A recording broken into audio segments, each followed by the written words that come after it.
There comes a time when you find something special. It's filled with detail, love, and creativity, woven together by the hands of a master craftsman, capable of taking a fireworks display and creating an elegant spectacle of light, as if the fire danced through the dark by the will of a flame connoisseur. But before we can understand the beauty of the battle, we must first understand the beauty of the beast. What immediately stands out about Netero and Meruem is how similar they are.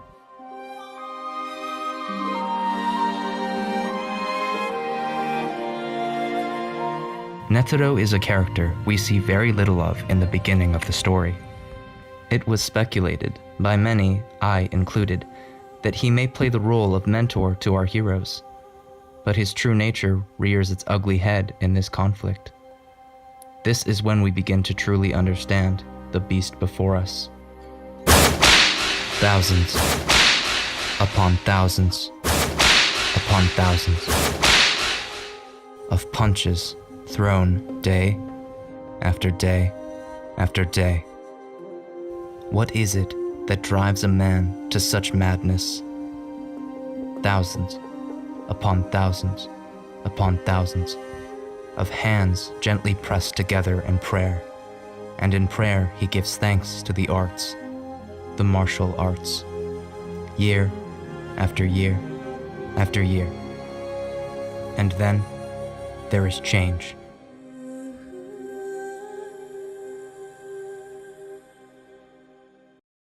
First, 17 hours, 13 hours, 7 hours, 3 hours, thousands of punches and prayers, year after year, until 1,000 punches in an hour.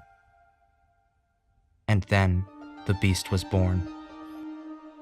Netero was never the same after he descended from the mountain. He now had a longing to prove his might before champions.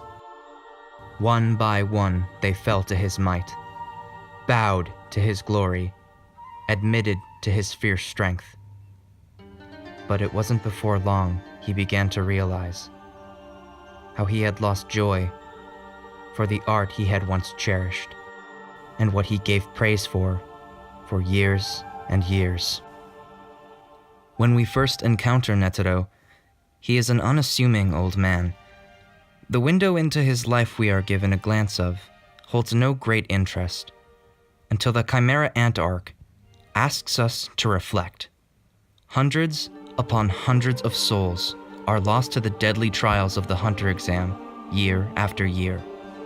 So deadly that 9 out of 1,000 people passing this exam is seen as a miracle. Any man or monster has a right to a hunter's license, so long as they pass the exam. Once we reach the end, a tournament is held, in which contestants must force their opponent to surrender without killing them. You need only win once, and only one will fail. We begin to see how cruel this exam truly is.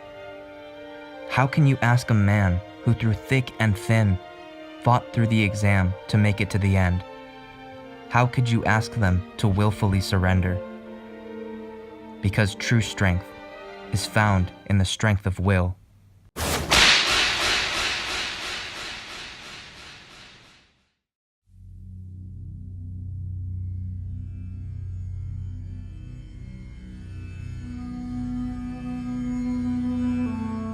Meruem, the king of the ants, born to the throne of the world.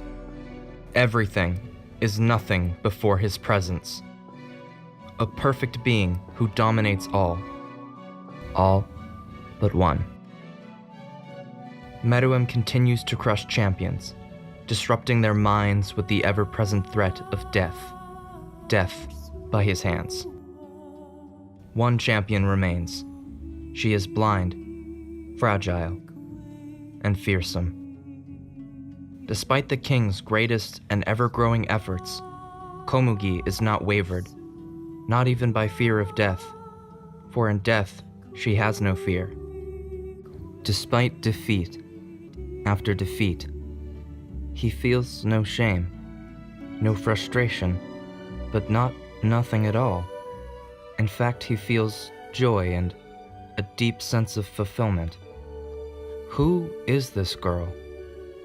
He cannot end her with Gungi, but he cannot end her with strength either. What is this girl? Why can't I send her away? Why do I want her to stay? What is wrong with this girl? What is wrong with I? Wait, who am I? What is my name? A nameless king in an empty castle, ruling over an army of human drones.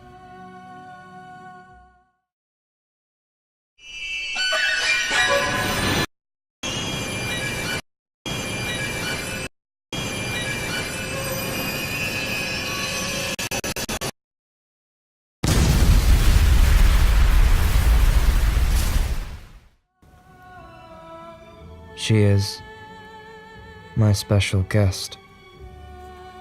She deserves to live. People like her deserve to live. People who through maddening effort achieve greatness. People like you.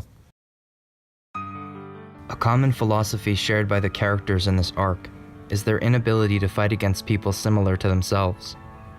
We see this in Morel and Leo, Killua and Ikalgo, as well as Knuckle and Yuppie.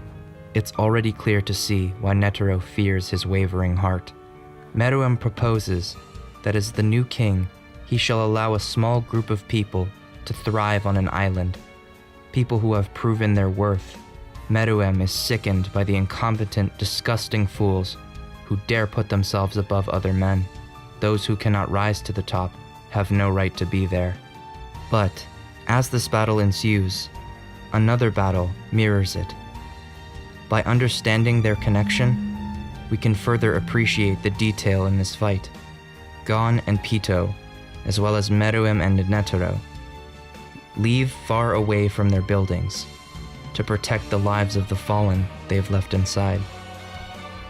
Their journey is also meant to be a reference to the battle between Goku and Vegeta. Both battles between a human enhancer and a chimera specialist.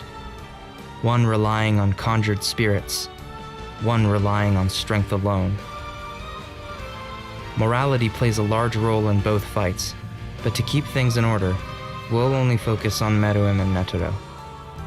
When the two combatants arrive, Meruem refuses to fight, instead leaning towards discussion. Netero immediately recognizes that Meruem is caught between an ant and a human, and uses that against him.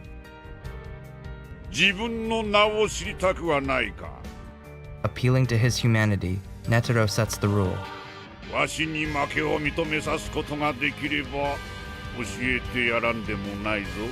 What is going through the heads of these characters? Did Netero give up on Meruem to protect humanity? To satiate his hunger for combat? And Meruem, why give up on discussion? To know his name? Was the topic of discussion not that important? The questions will only continue as we move forward. Netero's attacks engrave in Meruem a deep respect for his opponents. But Netero's fists are not for awe. They are for crushing foes in body and spirit. And there is truly more than awe in this technique. The spirit is designed after the Buddha, just like Netero and Meruem are. This technique is truly appropriate for one who achieved his own kind of enlightenment.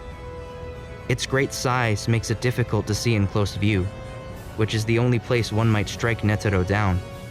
Its great length allows for long-distance attacks, not usual for enhancers.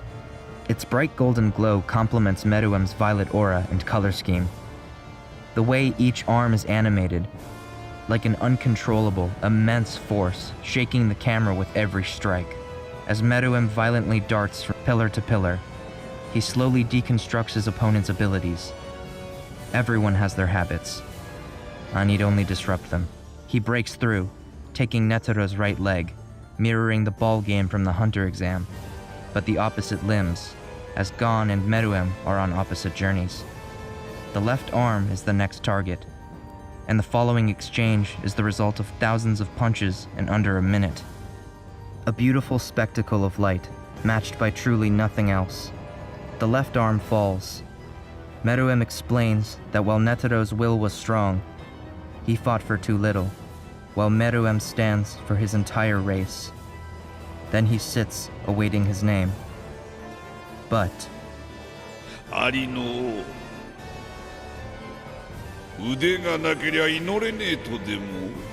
a true prayer comes from the heart, and this piece of genius speaks for itself.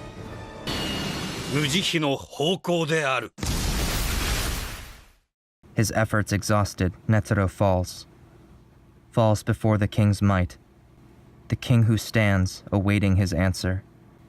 But it was not what he expected. Meruem. お前さんは何にも分かっちゃいねえよ。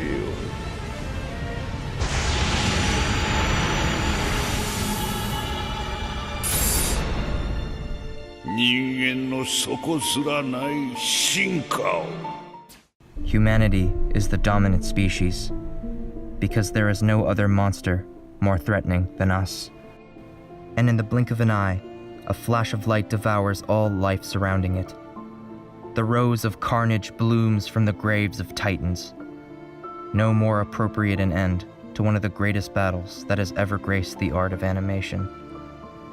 But it isn't over. Meruem survives, but once more, he feels as though he's missing something. What am I missing? Why can't I stop thinking about it? But Meruem would die soon. Most action stories end with the climactic explosion. But Meruem has been poisoned. He dies slowly. But he needs an answer. Just one thing. One clue. One word. But it only took one word. Komugi. He goes out in search of Komugi. Before her captors, he even bows. But all they ask is to be witness to the last moments, to be witness to the last game. The two at last formally exchange names, Komugi and Meruem. The king has yet to win a single game against Komugi. As he strikes, with what once was an uncounterable move, Komugi's brilliance illuminates before him, and he realizes that his king will still die. Now Komugi is given a choice. Leave before the poison spreads to her as well, or stay, knowing imminent death awaits. But in death, she has no fear, only gratitude. Komugi has lived a truly damning life, dedicated it to a game where her opponents belittle her, living in shame as a blind girl, scarred by the fear of being a burden, even to her own loved ones. How does one express such gratitude?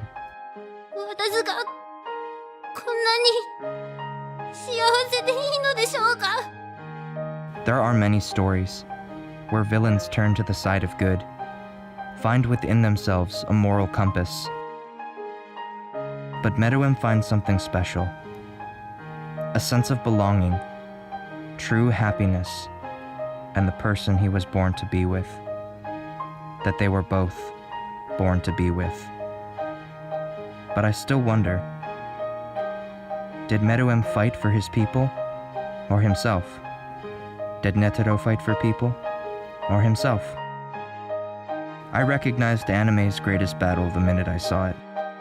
Every frame of love, detail, and creativity. Like love at first sight, or even love at last glance.